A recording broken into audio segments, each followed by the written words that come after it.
Good afternoon, sir. Good morning, sir. And magbabalik tayo ulit.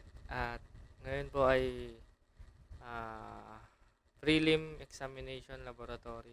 So ito po, login register and dapat may MS OTP siya. And ito po yung ginawa ko. Ito po yung mga migrations na na-create ko. Sessions and modify.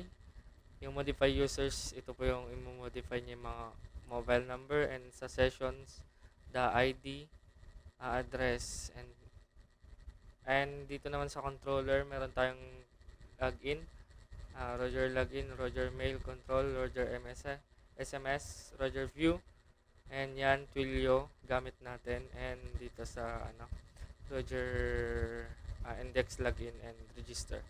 So, ngayon naman, tatry natin, tignan, and try natin mag-register. Uh,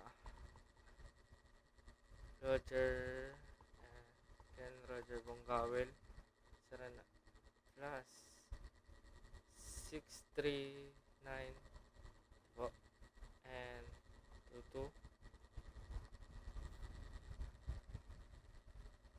Try po natin. Ay, ka-error.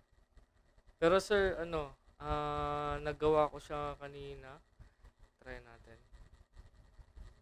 Ito yung niya sir, kaso wala yung yung OTP code. Ewan ko po kung bakit nag-error na naman po siya.